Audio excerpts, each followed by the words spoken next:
मी आज मटर पुलाव बनवत आहे. त्यासाठी मी सामग्री घेतली आहे. थोडंसं कढीपत्ता घेतला आहे वाटण्यासाठी आणि अद्रक घेतलं आहे. 4 ते 5 लसणाच्या पाकळ्या घेतल्या आहेत.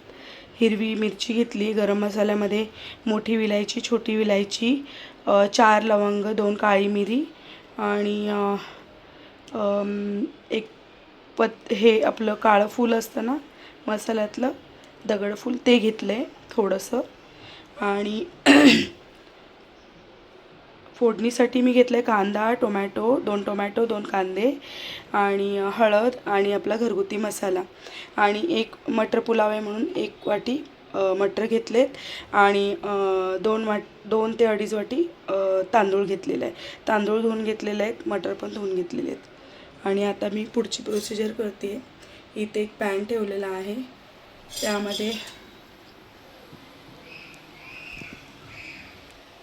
त्यामध्ये आपण थोडं ऑइल घालूया. तुम्हाला जसं लागतं तसं, जेवढं ऑइल तुम्ही खाता त्याप्रमाणे तुम्ही ऑइल घाला. आणि हे तापत आलं, तेल तापलं की लगेच त्यामध्ये बारीक चिरलेला कांदा घालायचा आहे.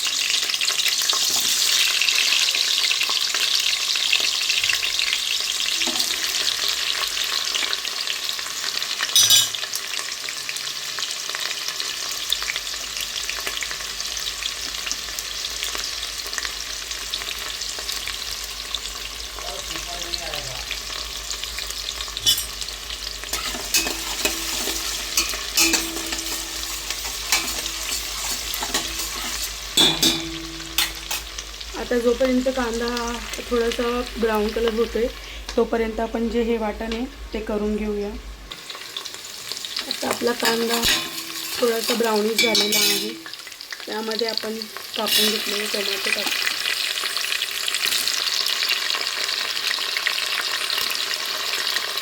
आणि थोडा कढीपत्ता टाकू.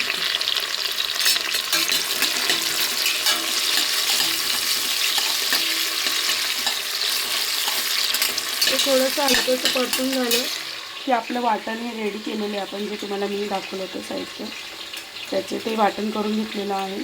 आता ते वाटणसुद्धा मी यामध्ये घालते.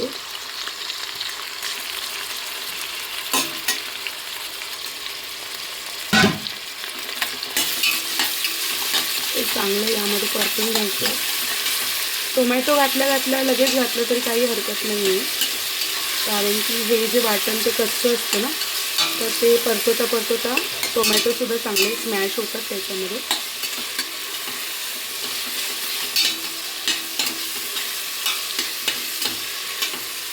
अगदी सोप्या रीतीचा मटर पुलाव आहे, इन्स्टंट अगदी.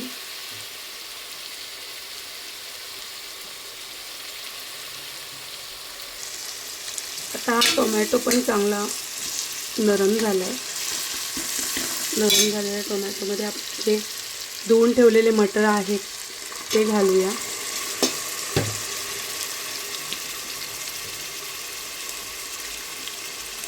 त्यामुळे थोडं पाणी ते वितळून ते मटर यात घालूया. ते मटरसुद्धा अगदी छान असे परतून घ्यायचे.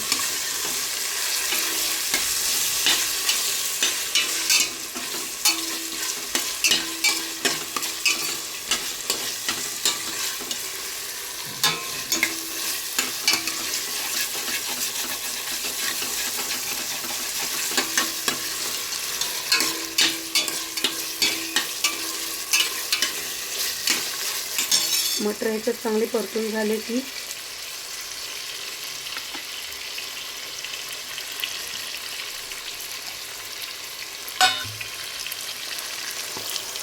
त्यामध्ये लाल मिरची, आपला घरगुती मसाला आणि हळद हे टाकून चांगलं परतून घ्यायचं आहे.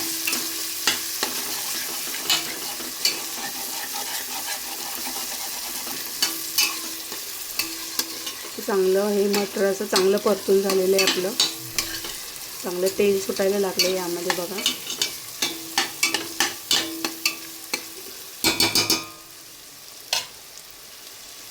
आणि आता आपण यामध्ये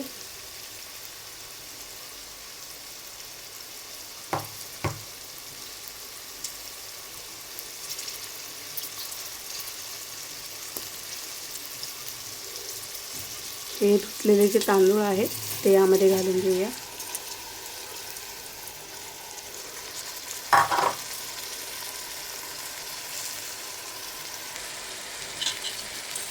तांदूळ घालून झाल्यावर जेवढे पण आपण सगळी सामग्री टाकली सगळं व्यवस्थित मसाला हा या धुतलेल्या तांदळाला मिक्स करून घ्या.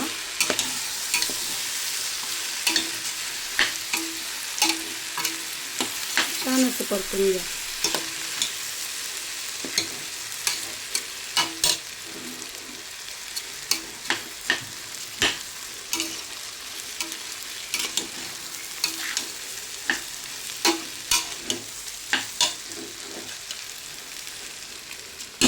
छान परतून झालं की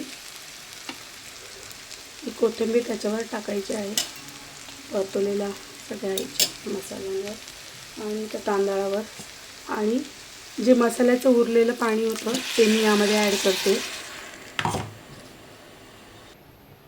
आता यामध्ये मी जवळजवळ 1.5 ग्लास पाणी ॲड केलेलं आहे. आणि सगळ्यात शेवटी आणि महत्त्वाची गोष्ट म्हणजे मीठ सगळ्यात शेवटी घालायचं आहे.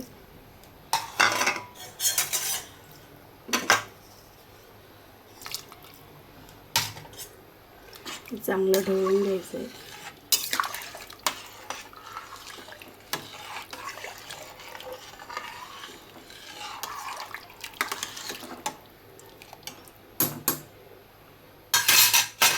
दोन शिट्ट्या झाल्या की आपला पुलाव हा रेडी आहे. आता आपल्या 2 विसल झालेल्या आहेत आणि आपला छान असा पुलाव रेडी आहे. तर आता आपण एका भांड्यामध्ये काढून घेऊया. तुम्हाला दाखवते किती छान झाला आहे पोहा. खूप सुंदर वास येतोय. हे बघा.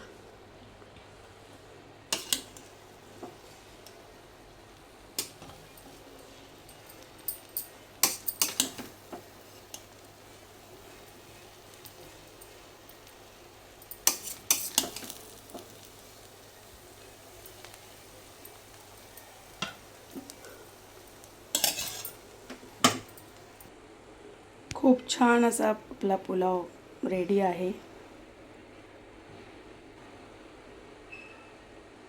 नक्की करून बघा आणि कमेंटमध्ये नक्की सांगा की रेसिपी तुम्हाला कशी वाटली.